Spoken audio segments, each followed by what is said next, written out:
सर्वात मोठं कारण आहे प्रेम प्रकरण।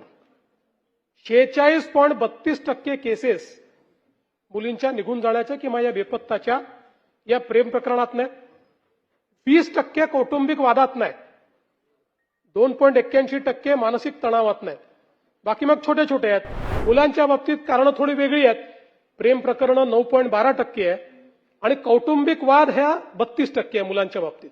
43,591 बालकांचा शोध हा आपल्या पोलिसांनी या ठिकाणी लावला आणि त्यांना घरी नेलाय, घरापर्यंत पोहोचवलेला आहे।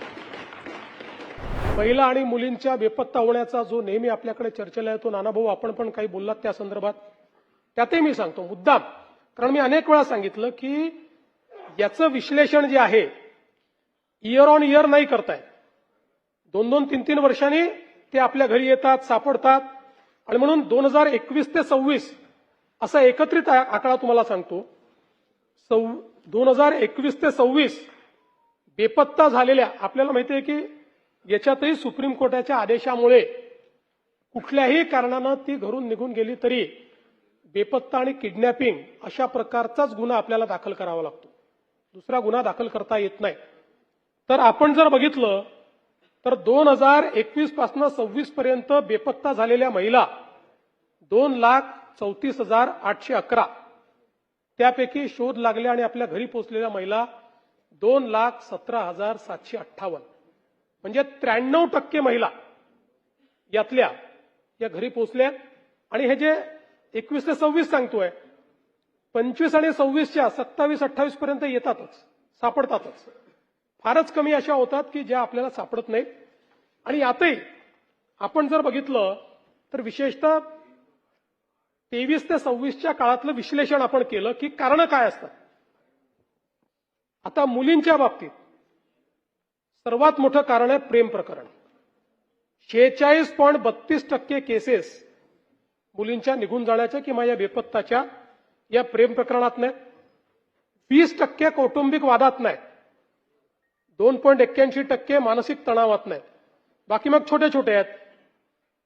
आणि अपहरणाच्या ज्या केसेस आहेत एकूण या सगळ्या याच्यात त्या केवळ 5.25% आहेत, ओन्ली 5.25%। मुलांच्या बाबतीत कारण थोडी वेगळी आहेत।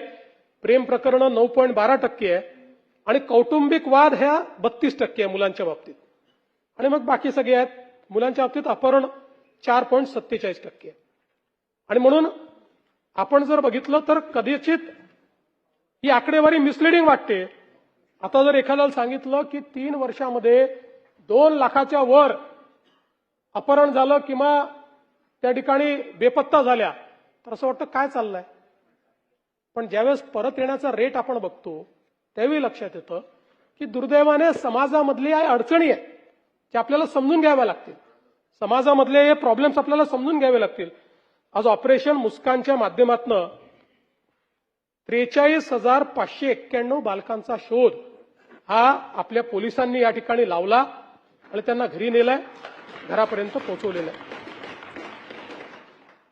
या ठिकाणी आपण फास्ट ट्रॅकच्या संदर्भात देखील अनेक विषय मांडले।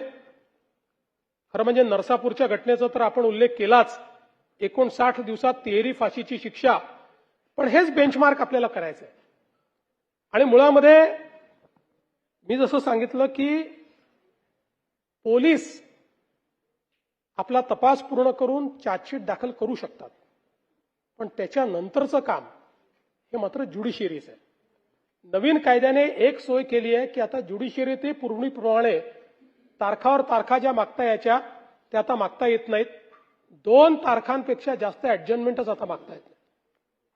आणि मुळामध्ये अनेक फास्ट ट्रॅक कोर्ट अजून डेझिग्नेट व्हायचे आहेत। त्यामुळे या संदर्भात जोपर्यंत राज्य सरकार आणि न्यायालय एकत्रितपणे एफर्ट करणार नाही तोपर्यंत सगळ्या केसेसमध्ये आपली जी अपेक्षा आहे 2 महिन्यात 3 महिन्यात निकाल यावा ती येणं कदाचित कठीण आहे।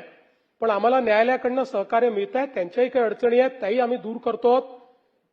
आणि मला विश्वास आहे की हा एक बेंचमार्क जो आपण सेट केला आहे हा पुढच्या अनेक गुन्ह्यांमध्ये या ठिकाणी आपल्याला करता येईल।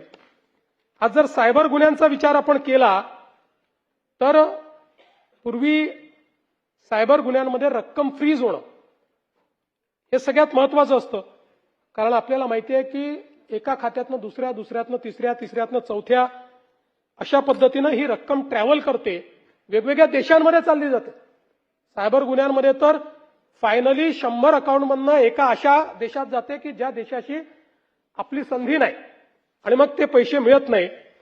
पूर्वी केवळ आपण 11% रक्कम फ्रीज करू शकत होतो, आता ते प्रमाण 27% पोहोचलंय. हे काही फार समाधानकारक नाही. 50% तरी आपल्याला पोचावं लागेल, पण तोही प्रयत्न येत्या काळामध्ये आपण करू, कारण 11%हून 27%पर्यंतही चांगली मजल आपल्या पोलिसांनी मारलेली आहे.